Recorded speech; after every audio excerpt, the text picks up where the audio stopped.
In today's video, I will be sharing with you my exact cold calling script that I have personally used to make over 47,000 dials.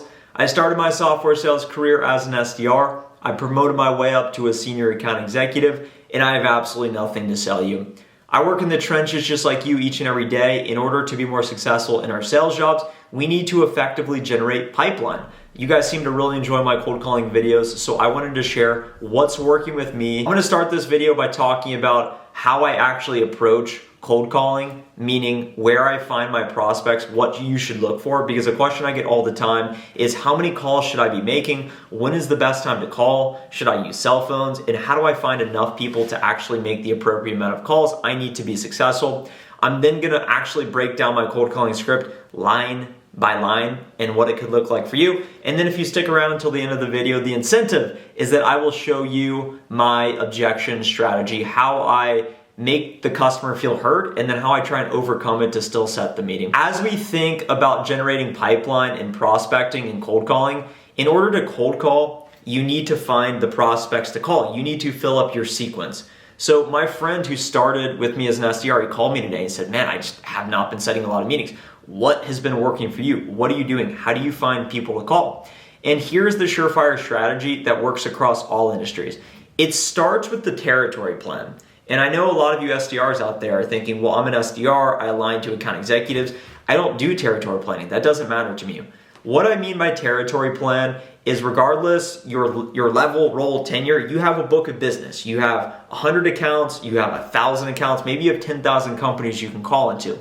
Look at those companies and identify what are the best companies? Where are the most fruitful opportunities? Who is most qualified to buy? Who has your money? It starts by looking at revenue count, employee count, industry. Are they a former customer? Are they a current customer? Do they have any sort of involvement with the organization? Start by identifying what are your top 50 to 75 accounts. I would go do that tomorrow if you haven't already. And it's also a really good time before the start of a new quarter to refresh your territory plan. So get in a spreadsheet your top 50 accounts. Once you have those accounts, you then use tools such as LinkedIn Sales Navigator, Zoom Info, maybe your Salesforce if you have information in there, and go find who is your ideal buyer persona in these top accounts. So I target HR. So I go find all the chief human resource officers, all the vice presidents of talent, and I find as many of those high quality titles in the high quality accounts. Before I ever add a prospect to sequence, I always cross-verify that they are active in LinkedIn Sales Navigator, meaning still at the company, and I always look them up in Zoom Info so that I can find a direct line. And recently I've been starting to add the mobiles as well. People are working remote, you gotta be willing to call mobile. So I start by finding people. As an account executive, my goal is to add around 10 to 15 new people, prospects per day to my sequence so that I can aim to make between 30 to 50 calls a day. As an SDR, I was consistently making 80 to 100 calls each and every day. So you need to consistently be adding 20 to 30 people to your sequence each and every day. And you need to be disciplined with actually making your calls. Some of you ask, Trent, do you have an auto dialer? How do you actually make that many calls? Schedule out calling blocks so that first thing in the morning, maybe you send your emails so that you can be ready to call or vice versa, but schedule out time to cold call. And when you sit down to cold call, only focus on calling. Don't get distracted with anything else. As we think about cold calling script, the first principle that you need to write down is what you say isn't as important as how you say it. A lot of reps are nervous to make calls. They'll over prepare, they'll over analyze, they'll overthink, and they'll get in their own way.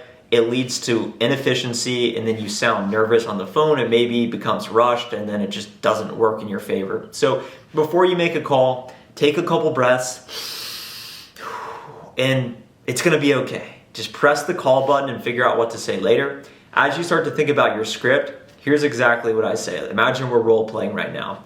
I would say, hey Sally, this is Trent from Trent's YouTube channel. How are you?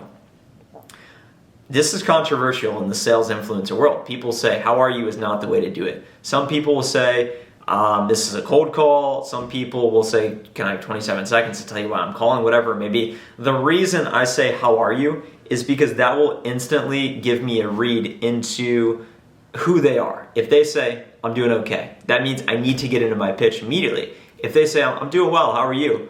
I'll say, oh, thanks for asking. I'm doing really well. That's fantastic. And I know that I now have the permission to say what I'm going to say next. So I always start with, how are you? Sometimes I say, how have you been? Depending on the context.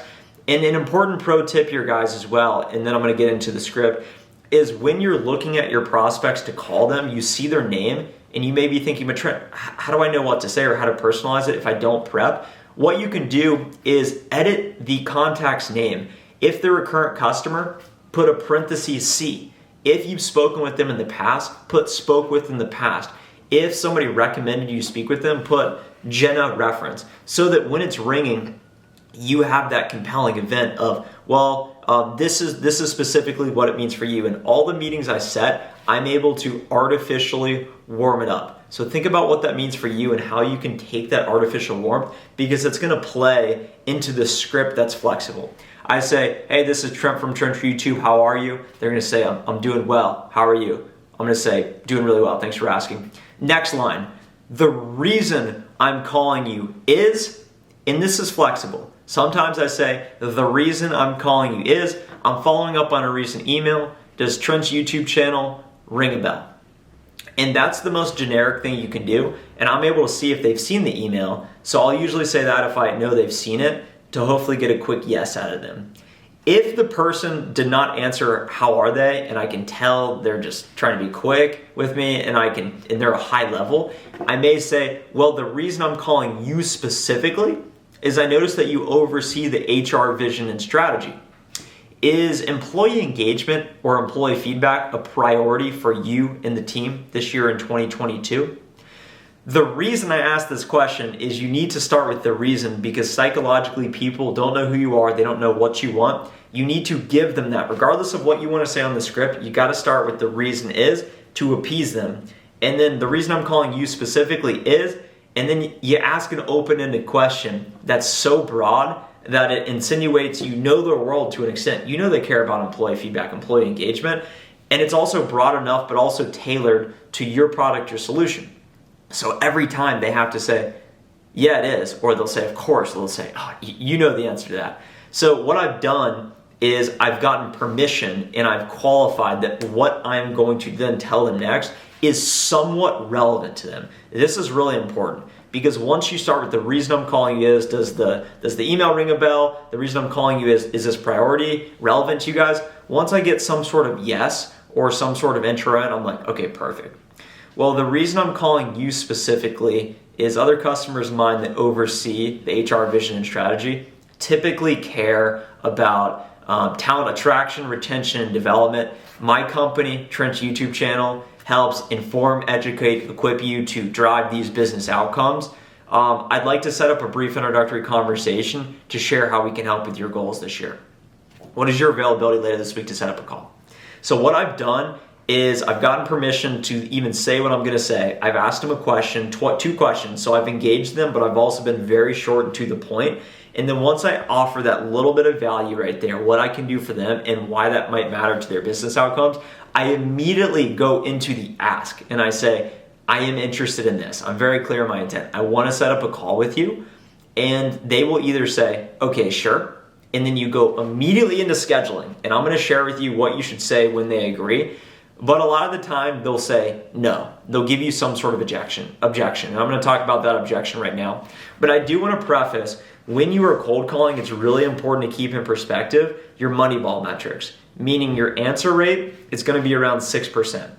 So if you're like, I'm making so many calls, but nobody's answering. Let's say you make 20 calls a day for a week. That's 100 calls. Your answer rate should be around 6%. That means you only best case have 6-ish live conversations. Once you get people on the phone, what is your set rate? Your set rate should be around 15% best case. So of those 6 live conversations, you're only setting like 1.5 meetings.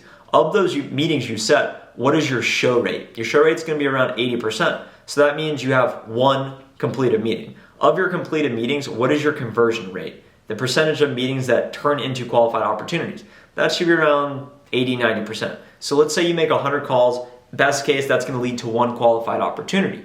So if you feel like you're making a lot of calls, you're probably not making enough calls, And if you ever feel like you're going through a cold period, it means that your sample size isn't big enough. As you start to average out these numbers across 1,000, 2,000 calls, it always will average out. So keep that perspective in mind when you're calling. So you've made the ask. Hopefully you can set the meeting. A lot of the time they'll say, no, I'm not interested. No, we already have a solution. No, it's not the right time. No, we don't have any budget. Whenever you get an objection like this, it's really important to restate it to them. If they say no budget, you say, well, I'm not asking for any budget on this call. But typically, many of the customers I work with usually like to review how their processes are working today. And I'm confident by the end of our call, you will either feel 100% certain in your solution today, or you'll see an opportunity that we could provide you a lot more value or make your life a lot easier. Whenever you hear that objection around, now is not a good time, you say, well, when would be a good time? And they say, this arbitrary date in Q3. What needs to change between now and then to make it a more relevant time for you? So it's all about restating back to them very calmly, well, address it so they know that they have been hurt. And then say, what about this doesn't work for you? Why? And that's the best you can do on cold calls. You can push back, and sometimes you can keep pushing back until you get to the root cause of why don't they actually want to do it. So think about this. When you get a call, and a lot of the time you'll just be like, I'm not interested. And the person may just give up at that point. You can't give up. The reason they may say not interested, maybe they don't understand. So maybe you need to take a moment to say, well, let me level set with you. This is specifically why I'm calling and how I think we can help. What about that doesn't work for you? Maybe you need to keep going multiple layers deeper and understand, okay, it doesn't work for you, but why? My boss just left. Okay, so why does that matter? Do they make a decision? Are they hiring somebody new? Or can we still talk right now? Once you hear that objection, you got to ask why, and you got to restate it to them so that you can get down to what is the actual objection? What is the root cause of that objection?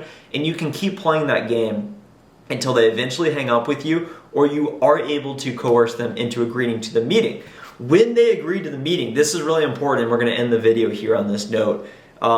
Confirm their email. Oh, your email is trent.d@subscribenowandlikethevideo.com. Okay, perfect. I'm going to send you a calendar invite for this time right after this call, and always give them an agenda so they feel more personally invested in the call. Say, well, on that conversation, I want to discuss your viewing habits. I want to better explain to you why Trent's YouTube channel will deliver you value. And if we both see alignment, I want to continue the conversation. If not, we absolutely can part ways. How does that sound? Once you set that upfront agenda, you have them, they will show up, and you set the expectation that if it's a waste of your time, you're going to end it. But if you both agree that it's a good use of their time, then you're going to continue the conversation. That is how you start to qualify more opportunities. That is how you set more meetings on the phone. It's a very basic script. How are you? The reason I'm calling you is open-ended question. Insert value prop. Make the ask for their time. It's very simple. You can change that to whatever industry, whatever you're selling. I guarantee it will work. I've made tens of thousands of cold calls. I'm not trying to sell you anything. I'm not trying to get you on a program. I'm just sharing what has worked for me and what I have seen work for dozens of people that have adopted this script, because it's so simple, it's so easy to do, and it will work over time if you scale it. If you enjoyed today's video, I think you'll also really enjoy my podcast. Sales Prestige Podcast, episode 5 is officially live. First link in the description. If you like sales content, go subscribe to the channel now and ring the bell. Also, make sure to hit the like button now. Let me know down below, what do you like about the script, or what am I missing? I really would like to see some other best practices from those of you who are making cold calls as well in the trenches. I'll talk to you in the next video. Have a nice rest of the day. Bye.